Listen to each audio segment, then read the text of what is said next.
My name is Cora Clark, and I'm 28 years old.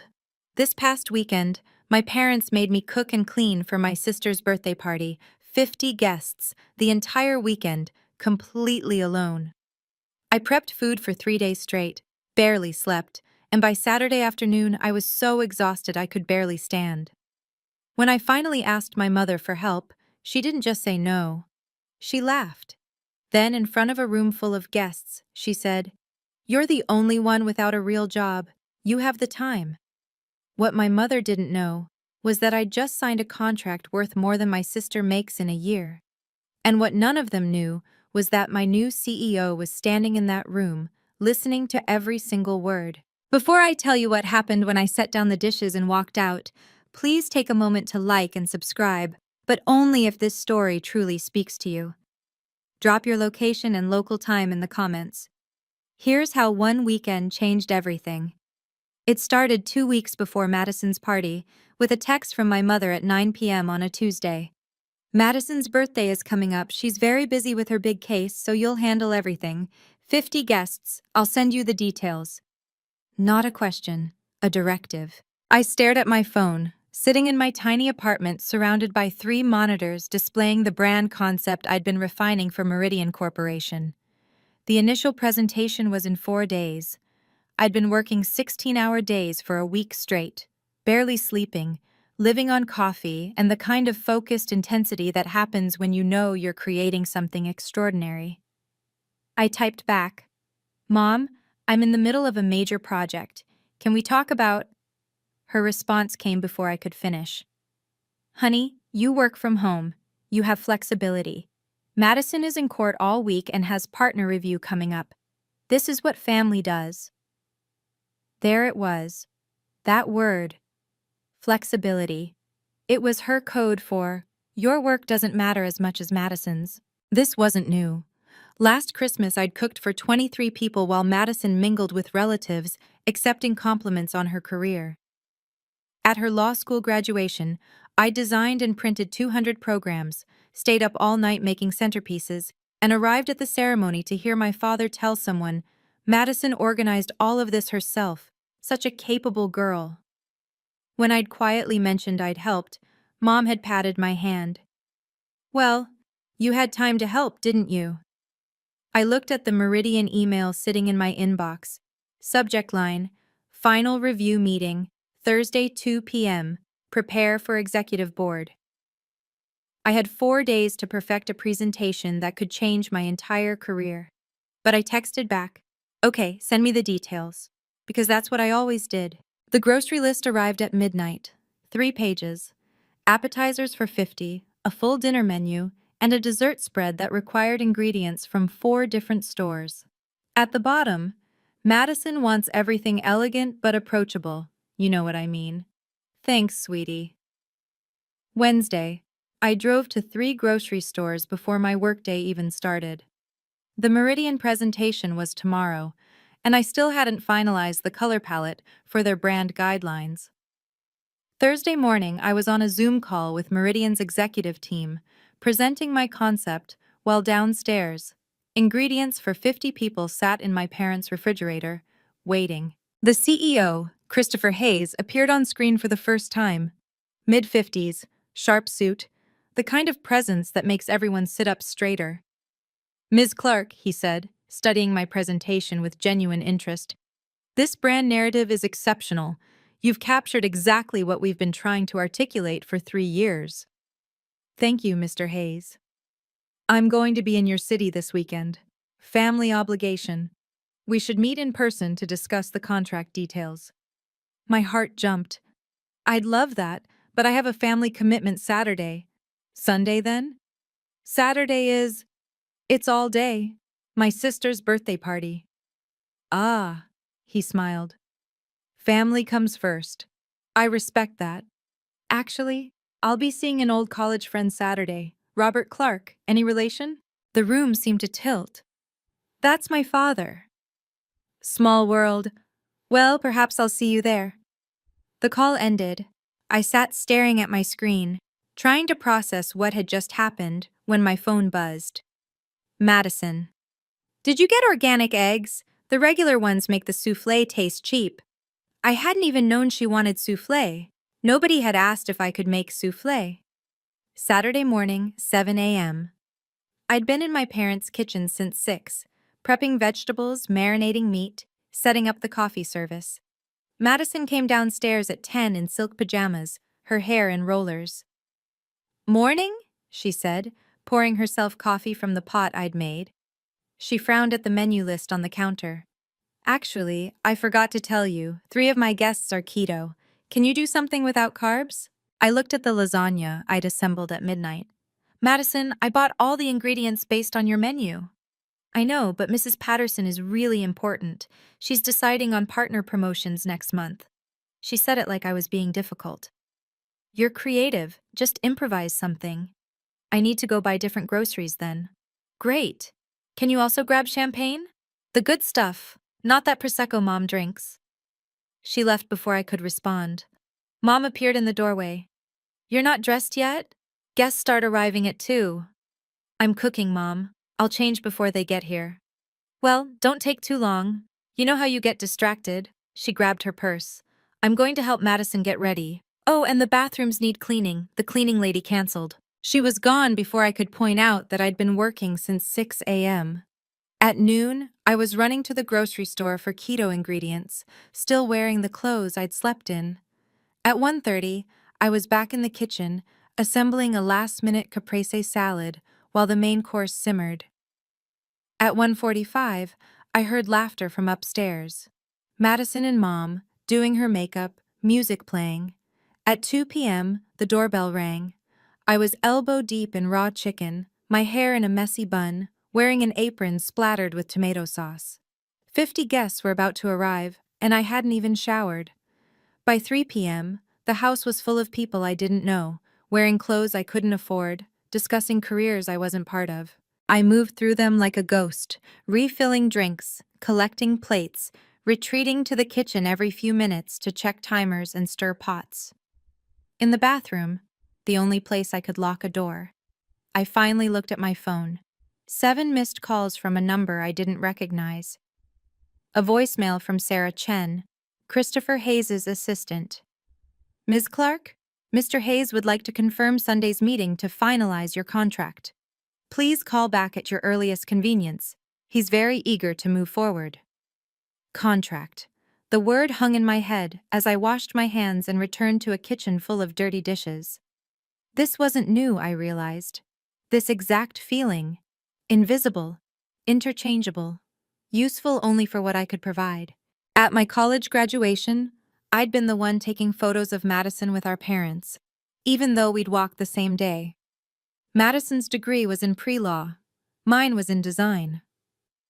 Different levels of achievement, Dad had said, not unkindly, just stating what he believed was fact. When I'd gotten my first freelance client, a local business paying me $3,000 for a logo, I'd excitedly told them at dinner. Madison had gotten a summer internship at a law firm the same week. Unpaid. "That's great, honey," Mom had said to me. Then, turning to Madison, "An internship at Morrison and Hewitt. Do you know how prestigious that is?"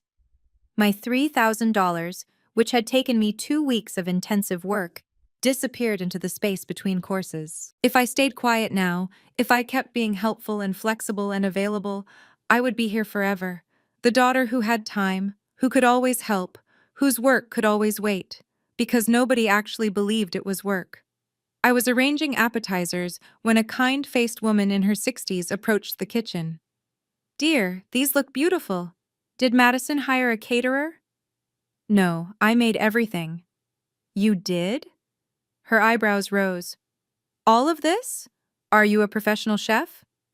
"I'm actually a graphic designer. I'm Madison's sister." "Oh, I'm Sarah Bennett, her colleague's mother." She smiled warmly. "A designer. How wonderful. What kind of design?" Finally, someone asking. "Brand identity, mostly. Corporate rebranding, visual strategy." "Cora, honey," Mom appeared, all bright smiles. "Sarah, I see you've met my daughter. Cora does little freelance projects from home. Very creative." Little freelance projects. Sarah's expression shifted. polite interest cooling to polite dismissal. How nice! Working from home must be so convenient. Mom steered her away, already changing the subject. Let me introduce you to Madison. She's about to make partner at one of the best firms in the state. I stood there holding a tray of bruschetta, invisible again. Then a man's voice behind me. Those look excellent. I turned. Late 50s, expensive suit, holding a gin and tonic. Something about him was familiar, but I couldn't place it. Thank you. You made all of this yourself? Yes. Impressive. He extended his hand. Christopher Hayes. I'm an old college friend of Robert Clark's. We lost touch years ago, but he invited me when I mentioned I'd be in town. My stomach dropped. Christopher Hayes, the CEO of Meridian Corporation, the man who was about to offer me a $240,000 contract, standing in my parents' kitchen, watching me serve appetizers in a sauce-stained apron. You work in design, if I remember correctly. His eyes were kind but searching. I do. What kind? Before I could answer, Mom's voice rang out from the living room. Cora, we need more wine. Excuse me, I said to Hayes, and escaped to the kitchen. My hands were shaking as I opened another bottle of wine. Through the doorway, I could see him drift back to the living room, where Dad greeted him with genuine pleasure. Chris! God, it's been what, 30 years? Closer to 35, Bob. You look well. They fell into easy conversation, old friends reconnecting. Hayes fit seamlessly into the party, successful, polished, exactly the kind of person my parents respected, and he'd just seen me being summoned like a servant. I poured wine into glasses, my mind spinning. The contract meeting was supposed to be tomorrow. Professional, clean. Me in a blazer and heels, presenting my portfolio, discussing terms as equals. Instead, he was watching me work a party, hearing my mother call my career little freelance projects, seeing me covered in food stains while my sister held court in the living room. Would he still want to hire me after this? Through the doorway, I watched Madison laugh with a group of her colleagues, radiant in a designer dress that probably cost more than my monthly rent. Dad's hand rested proudly on her shoulder. My daughter just closed the Henderson merger, he was saying. Youngest attorney to ever lead a case that size at her firm. Polite sounds of admiration rippled through the group. Nobody mentioned that his other daughter had spent 60 hours this week creating a brand identity that a Fortune 500 CEO had called exceptional. I looked at the dirty dishes stacked by the sink, the half-prepped salad, the timer indicating the prime rib needed to come out in 20 minutes, the guests who would expect dessert afterward. I thought, I could keep doing this for the rest of my life, waiting for them to see me. Or I could see myself. I know many of you have been in situations like this, where you work incredibly hard, but the people closest to you can't see it. Where your family treats your achievements as less important than someone else's. If this story is hitting home for you, please hit the like button so I know I'm not alone in this experience. And if you want to see what happens when I finally reach my breaking point, subscribe to the channel. Now, let me tell you about the moment everything started to unravel. The kitchen door swung open so hard it hit the wall. Cora! Madison's voice was sharp, panicked. Where's the main course? I checked the timer. 15 more minutes. It needs to rest before... Mrs. Patterson is asking about dinner. She has theater tickets at 8. It'll be ready at 6:30. That's what we planned. Can't you just take it out now? I turned from the stove. Madison, it's not done. If I pull it now, it'll be raw in the middle. Then figure something else out. Her voice climbed higher. This is important. These are important people. I understand, but meat takes the time it takes. God, Cora. She pressed her fingers to her temples. Why do you always make things so difficult? I'm not making anything difficult. I'm following basic cooking. Just... She stopped, took a breath. Can you bring out the salad course early? Buy us time? The salad was supposed to come after... I don't care what it was supposed to do. Her perfectly applied makeup couldn't hide the stress in her eyes. I need you to solve this, please. There was something desperate in her voice, something beyond just a dinner schedule. Is everything okay? I asked quietly. Everything's fine. Everything's perfect. It just needs to stay perfect. She smoothed her dress. Mrs. Patterson is watching me tonight, evaluating. If this party isn't flawless. She didn't finish. Didn't need to. I got it then. The pressure she was under. Partner review. The constant performance. But understanding didn't make it fair. I'll bring out the salad, I said. Thank you. She was already heading back to her guests. And Cora? Maybe smile when you serve. You look a little intense. The door swung shut behind her. I stood there, holding a salad bowl, wondering when serving food in my own family's house had required me to also perform happiness. I found Mom in the hallway directing someone toward the bathroom. Mom, I kept my voice low. I need help. I can't cook and serve and clean up simultaneously. She turned, smile still in place from her conversation. Honey, you're doing fine. I've been working since 6 a.m. I'm exhausted. Well, Madison worked an 80-hour week preparing for her partnership review. She said it gently, like she was explaining something to a child. We all make sacrifices for family. But this is her party. Why am I the only one sacrificing? Her smile tightened. Because you have the time and flexibility. Madison is building a career. So am I. The words came out harder than I intended. A couple passing in the hallway glanced over. Mom's voice dropped to a whisper. Cora, don't do this now. We have guests. I just need someone to help serve so I can finish cooking. I'm hosting. Your father is catching up with Chris Hayes. Madison is with her colleagues. You're the only one who's available. Available? The word tasted bitter. I've been working all week too, Mom. On what? Designing logos? She patted my arm. Sweetie, that's not the same as preparing for a partnership decision.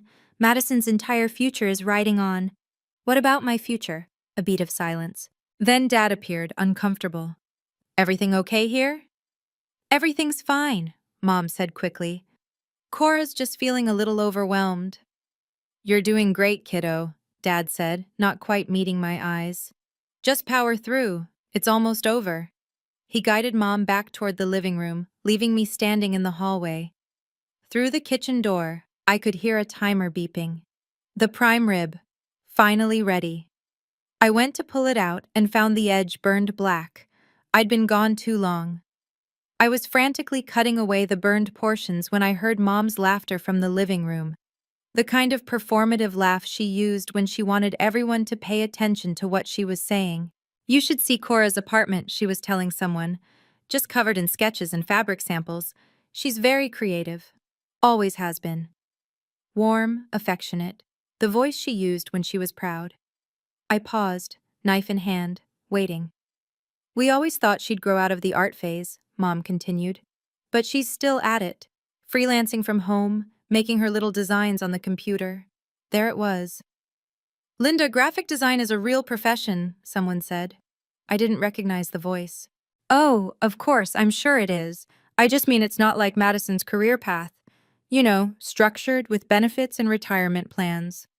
Mom's voice carried that particular tone that sounded supportive but wasn't. Cora's always been more of a free spirit. Doesn't want to be tied down to a real job. Several people laughed. Polite, uncomfortable laughter. I stood in the kitchen doorway, still holding the carving knife. Probably 24 people could see me. Mom's back was to the kitchen, so she didn't notice. But Madison did. Our eyes met across the room. She looked away. Where is Cora, anyway? Someone asked. In the kitchen. Where else? Madison said, and the affection in her voice felt like a slap. My sister, always taking care of everyone. More warm laughter, like I was a beloved pet. I saw Christopher Hayes then, standing near the window with my father. His expression was unreadable, but he was watching me. Watching me stand there, in my stained apron, holding a knife, listening to my family casually dismiss everything I'd worked for. I stepped back into the kitchen before anyone could see my face. My phone sat on the counter, screen glowing with a new email. From Sarah Smith, Executive Assistant to CEO. Subject, contract ready for signature. M.S. Clark. Mr. Hayes has approved final contract terms, $240,000 for comprehensive brand development, with option for ongoing retainer. Please confirm Monday 9 a.m. meeting to finalize. $240,000. I stared at the number. More than Madison made in her first year as an associate, more than my parents had ever believed I could earn. Sitting in my inbox while I carved meat in their kitchen, listening to them explain why my career wasn't real. The door burst open again. Madison, cheeks flushed. The meat, now! Mrs. Patterson is leaving in 40 minutes. It needs 5 more minutes to rest, or it'll— I don't care about meat science, Cora, her voice cracked. I need you to bring it out now. Madison, you always do this. Always overthink everything. Always move too slow. I've been working for 12 hours straight. Oh, please, she laughed, sharp and mean. You work from your couch in pajamas. I'm in courtrooms defending actual clients with actual stakes. Something in me went very still. Do you know what I'm working on right now? I don't have time for a contract, a big one. How big? She said it dismissively, already turning to leave. A few thousand? $240,000. She froze, turned back slowly. What? $240,000. Meridian Corporation, full brand development. Her face went white. Meridian? The Meridian? Yes. That's— When did you— I've been negotiating for 3 weeks. The contract's ready. I have a meeting Monday to sign. She stared at me. Really looked at me. Maybe for the first time in years. Then, why didn't you say something? I did say something. My voice was quiet. I told you I was busy. Mom said I was flexible. Madison's mouth opened, closed. I didn't know it was that big. You didn't ask how big it was, you just assumed. But, Meridian. She was processing, recalculating.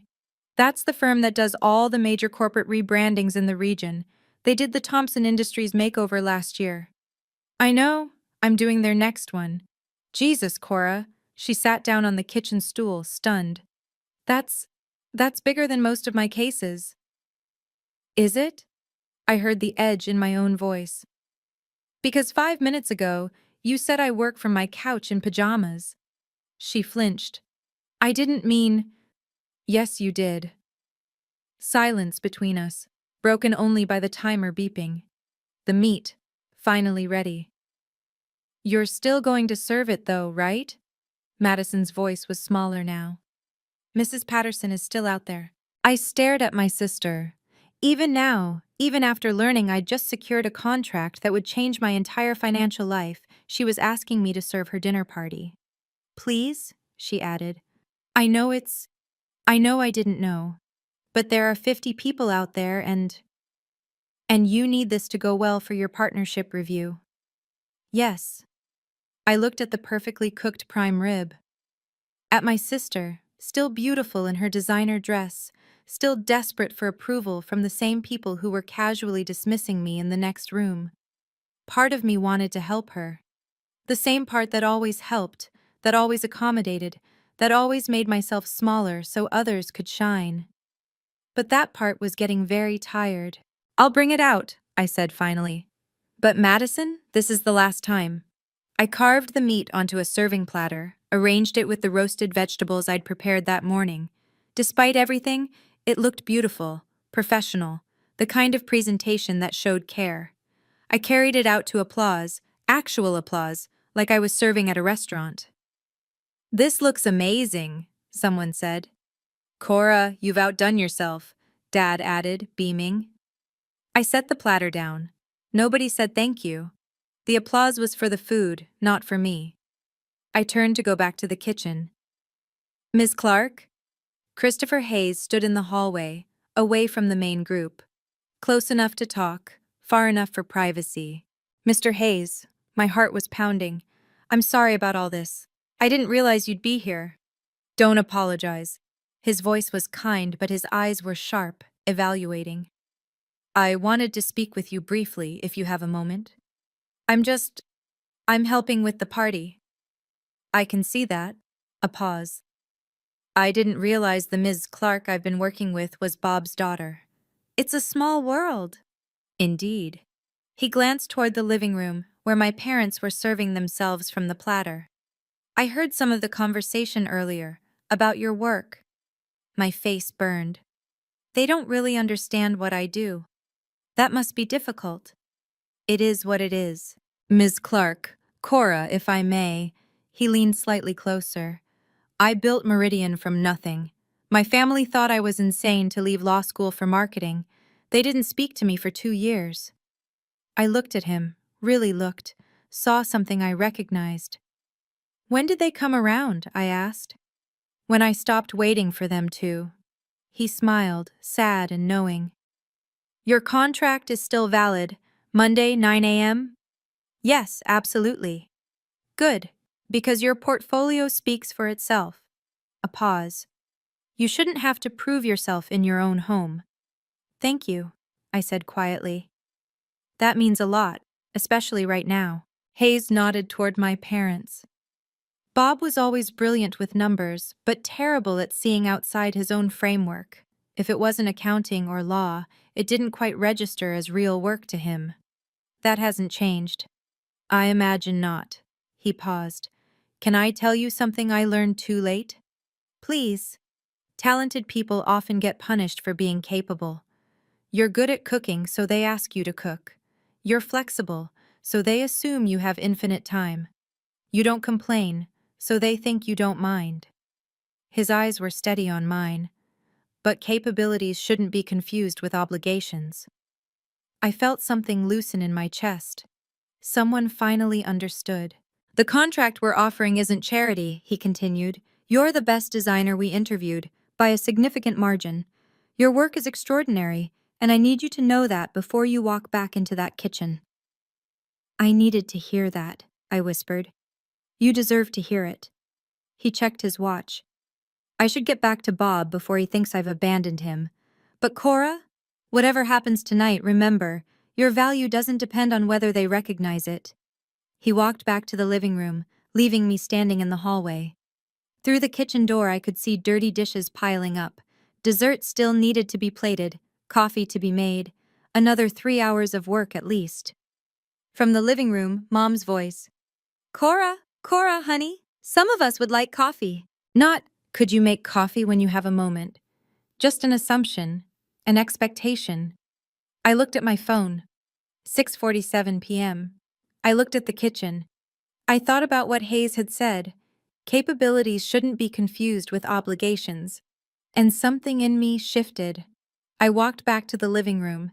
Hayes had rejoined the group, was talking quietly with my father about college days. Mom, what kind of coffee? Oh, just regular for most people, but Mrs. Patterson wants decaf, and Mr. Wilson asked for espresso if we have it. We do have it, don't we? We have a regular coffee maker. Well, can't you run to Starbucks? It's only 10 minutes. I stared at her. You want me to leave the party, drive to Starbucks, and get one person an espresso? If it's too much trouble. Her voice had that edge, the one that meant I was being difficult. I have dessert to plate, and clean up, and… Cora. She pulled me aside, voice low. There are important people here. Madison's future colleagues. Can you please just cooperate? I've been cooperating for 12 hours. Oh, don't be dramatic. She waved her hand. You know what I mean. Madison appeared. Is everything okay? Your sister is making things complicated, Mom said, like I wasn't standing right there. I just asked if we could skip the Starbucks run. Madison's face tightened. It's one coffee, Cora. It's never one thing. The words came out before I could stop them. It's always one more thing. What is that supposed to mean? People were starting to notice. Conversations dropping off. Faces turning our way. Mom's smile was frozen. Cora, honey, let's discuss this later. When? I asked. When would be a good time to discuss how I've been working since 6 a.m.? How nobody asked if I could do this, just told me I would? how I'm missing work calls to make your party perfect. Your work can wait, Mom said, and her voice was sharp now. This is family. The room had gone quiet now, all 50 guests, watching. Family, I repeated. Is that what this is? Cora, Dad's voice warning. Not now. But Mom was already talking, that nervous laugh creeping in. You have to excuse Cora. She gets overwhelmed easily when… I'm not overwhelmed. My voice was steady, calmer than I felt. I'm exhausted. There's a difference. We're all tired, sweetie. Mom looked at the watching faces, performing understanding. But you're the only one who's free enough to… say it. I don't know where the words came from. Say what you actually mean. Cora, please. You think I'm free because my work doesn't count. You think I have time because what I do isn't real. I could feel my hands shaking. Just say it out loud. Mom's face flushed. That's not what I… You said it an hour ago, to Mrs. Bennett. You called my career Little Freelance Projects. I looked around the room. Most of you heard it. Uncomfortable silence. A few people looked away. That's taken out of context, Mom said, voice tight. Then what's the context for, she'll grow out of the art phase, or not like a real job with benefits? Madison stepped forward.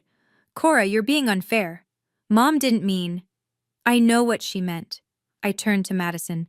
You know what you meant too, when you said I work from my couch in pajamas. Madison's face went white. Several of her colleagues were watching her now, reassessing. I didn't… Madison started.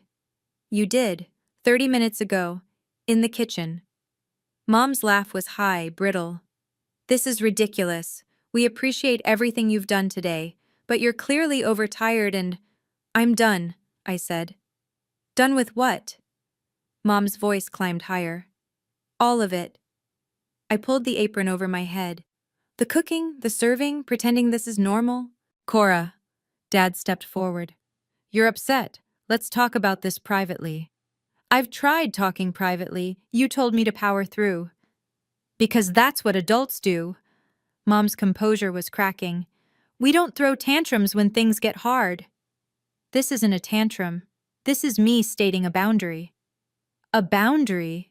Madison's voice was sharp. You're abandoning your own family in the middle of a party? I'm not abandoning anyone. I'm declining to continue working for free while being disrespected. The room was frozen. 50 people, witnesses to a family implosion. Aunt Susan, who'd been quiet in the corner, spoke up. Linda, maybe we should… Stay out of this, Susan. Mom's face was red now. Cora, you're embarrassing yourself. Am I, or am I embarrassing you? This is my birthday, Madison said, and her voice broke. You're ruining my birthday. I'm not ruining anything. I made all the food. It's in the kitchen. Anyone can serve it. But you're supposed to… Madison stopped. Supposed to what? Be your caterer? Your maid? That's not what we… Mom started. Then what am I? I looked at each of them. If I'm family, why am I the only one working? If my career matters, why do you laugh about it? If you respect me, why am I in the kitchen while everyone else is out here? No one answered. That's what I thought. I folded the apron, set it on the coffee table. Dessert is in the fridge. Coffee's in the pot. You can handle it from here. I walked toward the door. Cora! Mom's voice was desperate now. If you walk out, don't expect to come back. I stopped, turned. Okay. The silence that followed was absolute. Okay, Mom repeated, like she couldn't comprehend the word. You said don't come back. I'm saying okay. You can't be serious. I'm very serious. I looked at the room full of people. I apologize for the disruption. The food is ready. Please enjoy the rest of your evening. Professional. Calm. Exactly how I'd speak to a client. I headed for the door. Cora! Madison's voice cracked. Please, all these people. We'll be fine. You're all adults. You can serve yourselves. But what about… She gestured helplessly at the kitchen. That's no longer my problem. I reached for the door handle. Ice. Dad finally spoke, quiet. Cora, let's be reasonable here. I turned to face him. I've been reasonable for 28 years, Dad. I've been flexible and helpful and available, and it's gotten me to this moment, standing in my own family's house, being told my work isn't real by people who don't even know what I do. My voice stayed steady. So no, I'm done being reasonable. Where will you go? Mom asked. My apartment, the one you said was covered in sketches and fabric samples, like that was something to be embarrassed about. I opened the door. Hayes appeared in my peripheral vision. He didn't say anything, just gave me the smallest nod. Enjoy your party, I said to the room. Happy birthday, Madison. I stepped outside. The cool evening air hit my face. Behind me, I heard Mom. She'll be back. She always comes back. I pulled out my phone, pulled up my email, and sent a reply to Sarah Smith. Monday, 9 a.m. confirmed. Looking forward to signing the contract. Then I got in my car and drove away. For the first time in my life, I didn't look back. Have you ever had to choose between your own self-respect and keeping the peace with your family? That moment when I walked out was the scariest and most freeing thing I'd ever done. I had no idea what would happen next. If you're going through something similar, or if you've ever had to set a hard boundary with people you love, comment boundaries below so we can support each other. And if you want to know what happened after I left, especially about that envelope delivered at 11 p.m., keep watching. What comes next changed everything. I sat in my car for 15 minutes, hands gripping the steering wheel, engine off. Part of me expected someone to come after me. Madison, Dad, someone. No one did. My phone started buzzing around 7:30. First Madison. Cora, please come back. People are asking about dessert. Then Mom. This is childish, and you're embarrassing the entire family. We will discuss this later. Then Dad. Kiddo, I understand you're upset, but can you please come back and help finish the party? We can talk after. I didn't answer any of them. At 7:45, Aunt Susan texted, Good for you, honey, don't you dare go back tonight. I almost cried reading that. At 8:00, Madison again. Do you know how humiliating this is? Mrs. Patterson asked why you left. What am I supposed to say? I turned my phone to Do Not Disturb and started the car. Aunt Susan texted me the next morning with what had happened after I left. She wrote it all out like a play-by-play. Your mother tried to salvage things, put on a brave face, said you weren't feeling well. But people had heard the argument. They knew. Madison tried to serve dessert herself, dropped a tray, cream everywhere. One of her colleagues helped clean it up, which made it worse somehow. Madison having to accept help for once. Your father made coffee, forgot to put in a filter, grounds in everyone's cup. By 8:30 people were leaving, making excuses about early mornings and babysitters. Mrs. Patterson left without saying goodbye to Madison. And Christopher Hayes. Susan paused here, added 3 dots like she was savoring it. Hayes stayed until the end, talking to your parents. His face was very serious. I read that 3 times. Hayes had stayed, had talked to them. I wondered what he'd said. Aunt Susan called me the next day to fill in the details. You need to hear this, she said. I was in the kitchen cleaning up. Someone had to. And I heard the whole thing. What did Hayes say? Oh, honey, he waited until most people left, just family and a few stragglers. Then he walked right up to your father and said, Bob, we need to talk about your daughter. My heart started pounding. Your dad said, Chris, I'm so sorry about Cora's behavior tonight. She's been under stress. And Hayes cut him off, said, I'm not talking about her behavior. I'm talking about her career. Your parents both froze, and Hayes just kept going, very calm, very professional. He said, I've been negotiating with Cora for the past month about a position with my company. She's the most talented designer I've seen in a decade. What did they say? Your mom asked what kind of position, and Hayes said, Susan paused for effect. He said, $240,000 contract for comprehensive brand development. Plus, we're discussing bringing her on as brand director with a base salary of $180,000. I had to sit down. Your mother's face, Cora. I wish you could have seen it. What did she do? Nothing at first, just stood there. Then she said, Cora never mentioned any of this. And?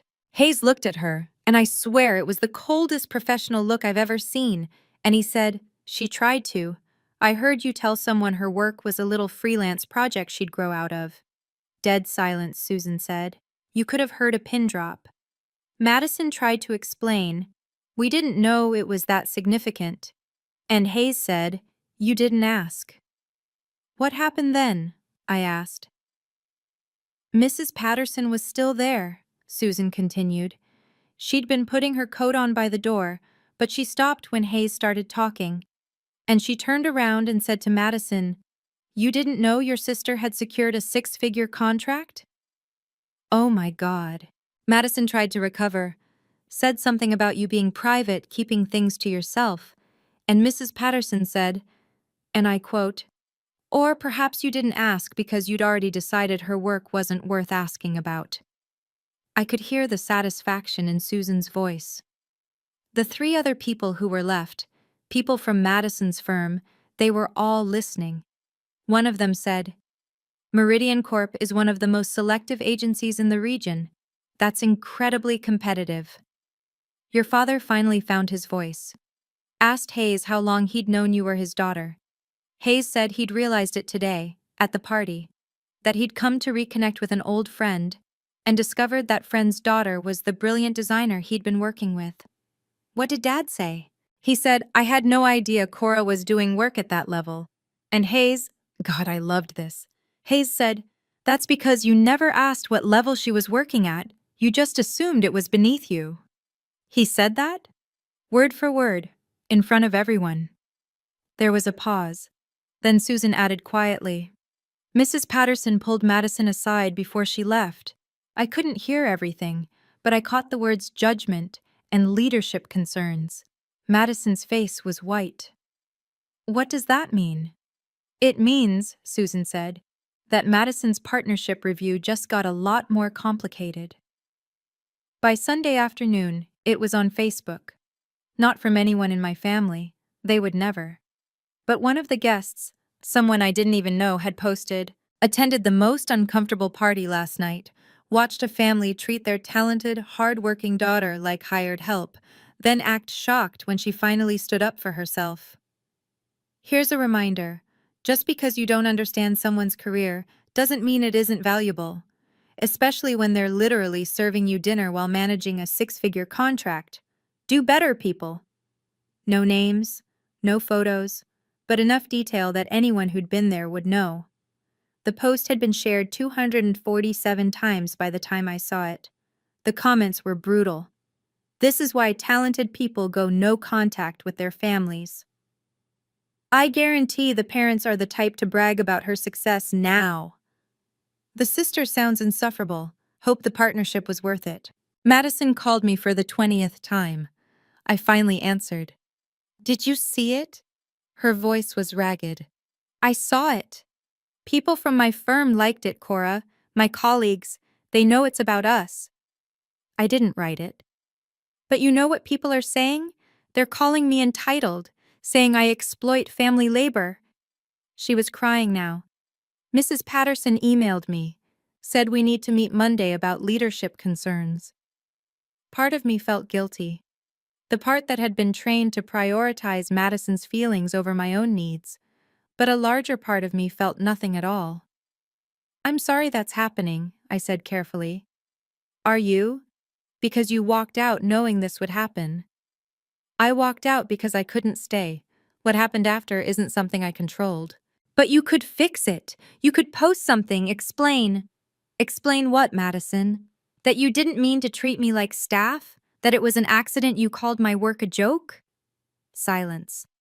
That's what I thought, I said, and hung up. Sunday night, 11:03 p.m., my phone rang. It was Aunt Susan, breathless. You need to hear this. What happened? Someone just knocked on your parents' door, a woman in a business suit, professional, polished. She asked for Linda Clark. Who was it? She said her name was Sarah Smith. She's Christopher Hayes' executive assistant. My heart stopped. She handed your mother an envelope, a formal one, thick paper. Then she said, Mr. Hayes wanted to ensure this was delivered personally tonight.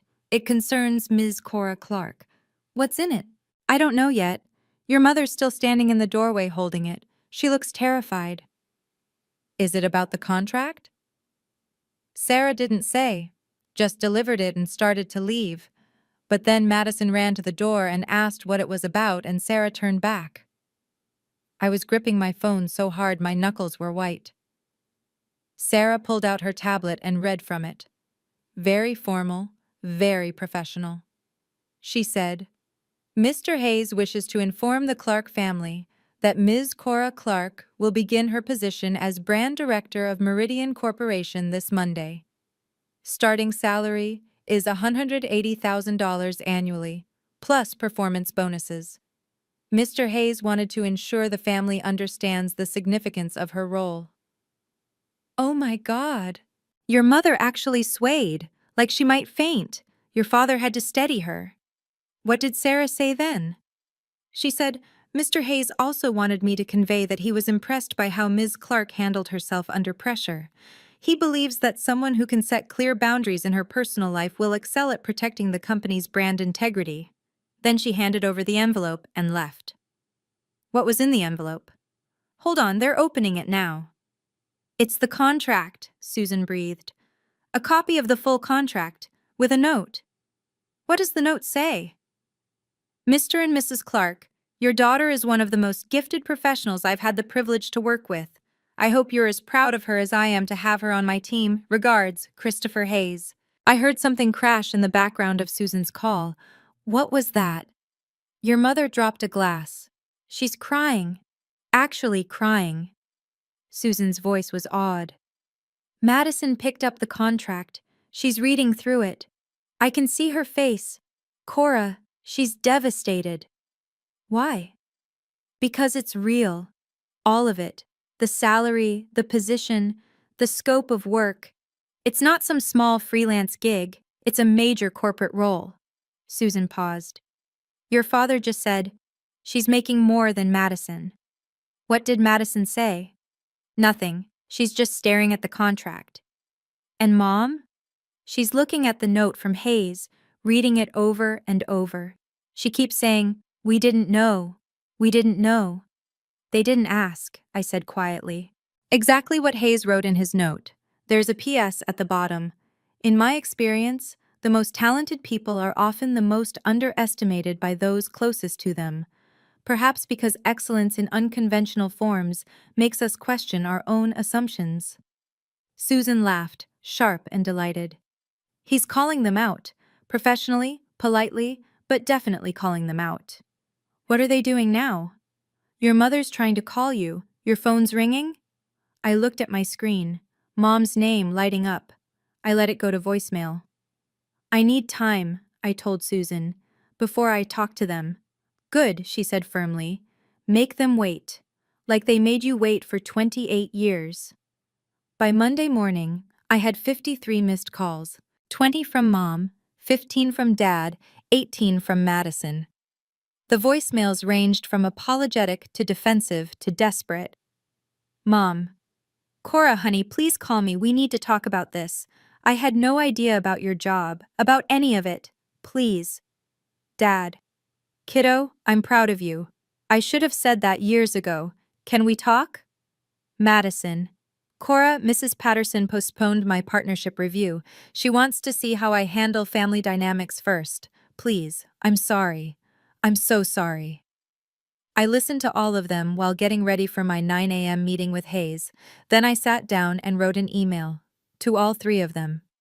Subject: boundaries. I'm not angry with you. I'm hurt, but I'm not angry. I need you to understand the difference. I don't need you to understand my career, but I need you to respect it. I don't need you to be impressed by my success, but I need you to stop dismissing it. For the next 3 months, I won't be attending family gatherings. I need space to build my boundaries and focus on my new role. This isn't punishment, it's self-preservation. When I'm ready to reconnect, we'll do it on neutral ground. Not at your house where I've spent my life being useful. Somewhere where we can talk as equals. I love you, but I love myself more now. And that's not selfish. It's survival. Cora. I sent it before I could second guess myself. Mom's response came in 2 minutes. Cora, please don't shut us out. We're your family. I wrote back. Family is supposed to build you up, not tear you down. I'll be in touch when I'm ready. Then I put my phone on silent, put on my best blazer, and drove to Meridian Corporation to sign my contract. Susan told me later what happened to Madison that Monday. Mrs. Patterson called her in at 8 a.m., before Madison could even set down her briefcase. Sit down, Madison. Madison sat. We need to discuss Saturday night. I can explain. I don't need explanations. I need to understand your judgment. Mrs. Patterson folded her hands on her desk.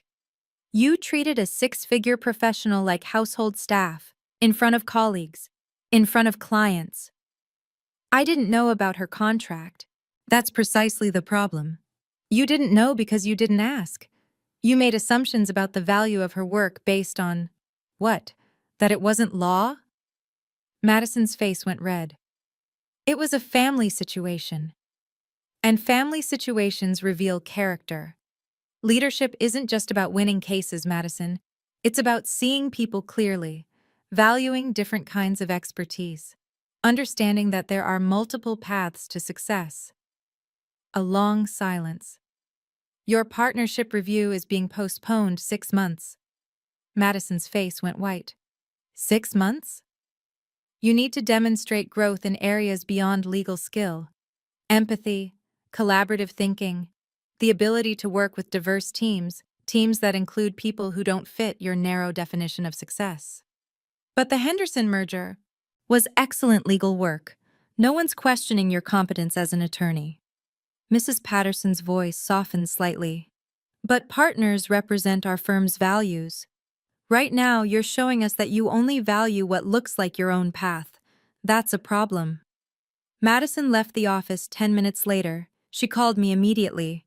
I didn't answer. She texted, I lost 6 months, 6 months of my career, because of Saturday. I texted back, I lost years of respect from my own family. We're not the same. She didn't respond. The social fallout came quickly. Mom's book club met on Wednesday. She'd been a member for 12 years. Susan heard about it from Margaret, one of the members who'd been at the party. The group leader pulled Mom aside before the meeting started.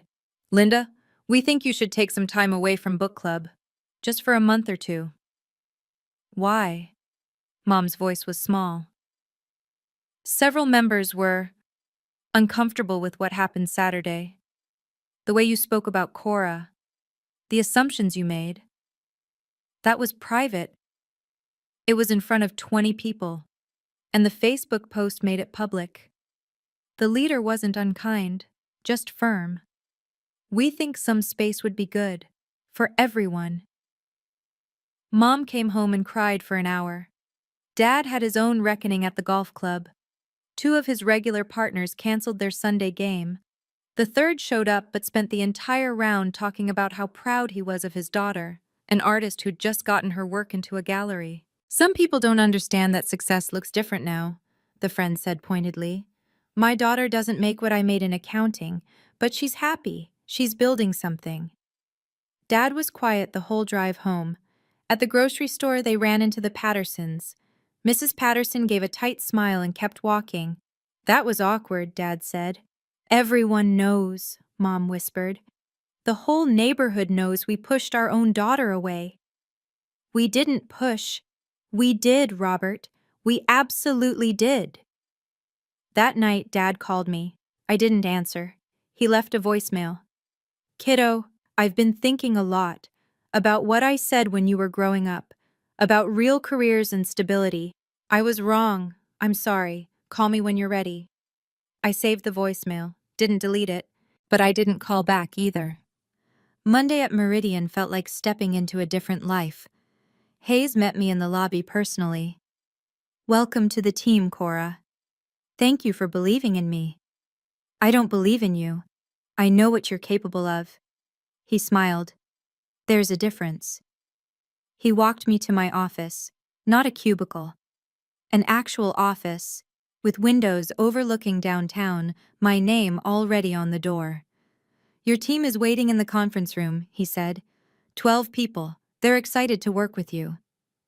12 people reporting to me. I was 28 years old, and I had 12 people on my team. The presentation that afternoon went perfectly.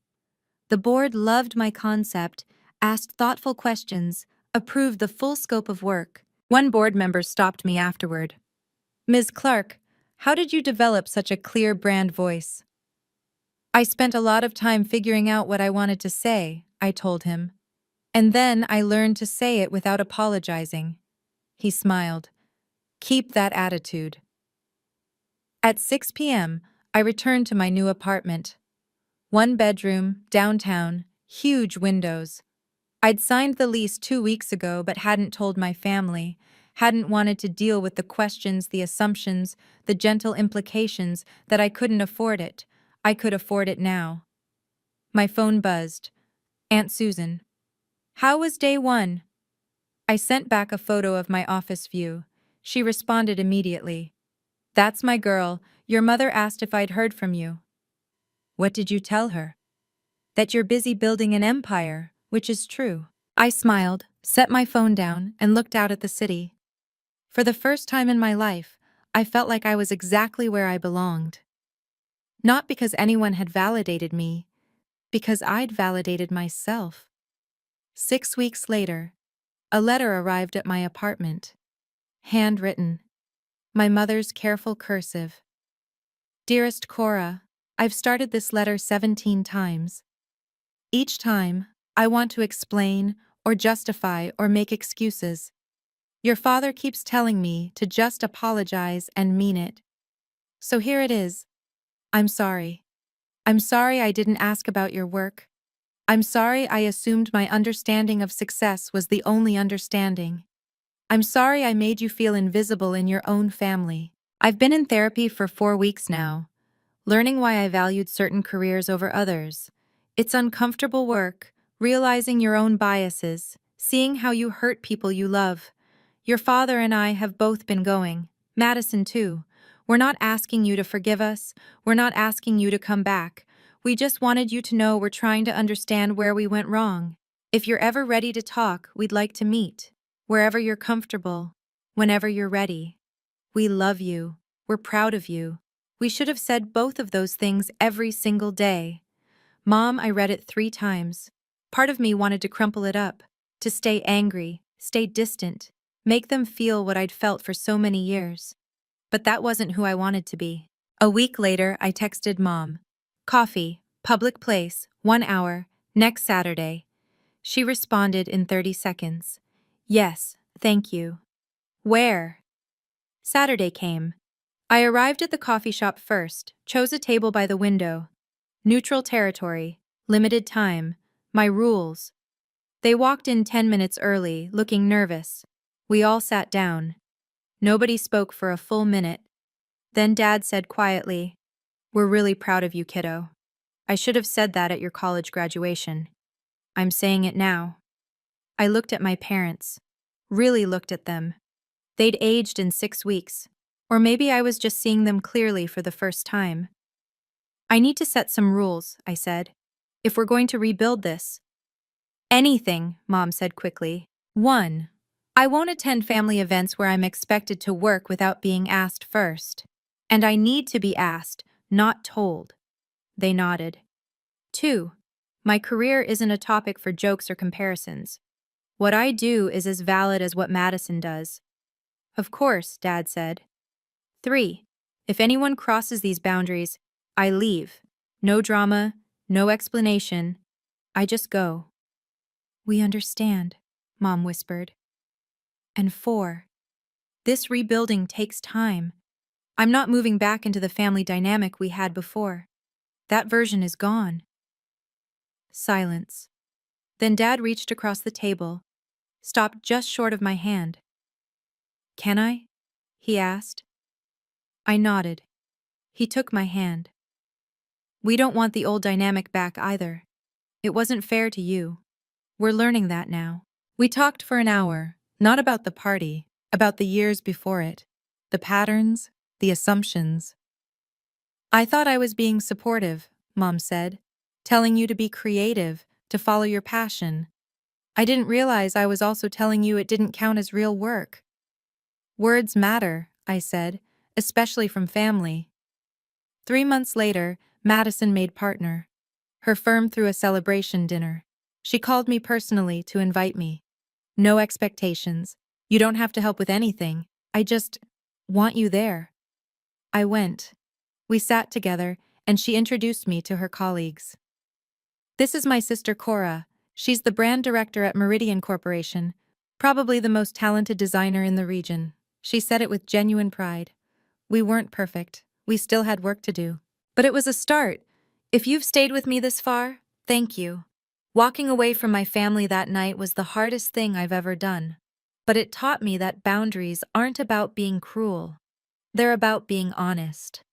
If you're struggling with family expectations, with being underestimated, with wondering if you should speak up, I hope this story gives you permission to value yourself.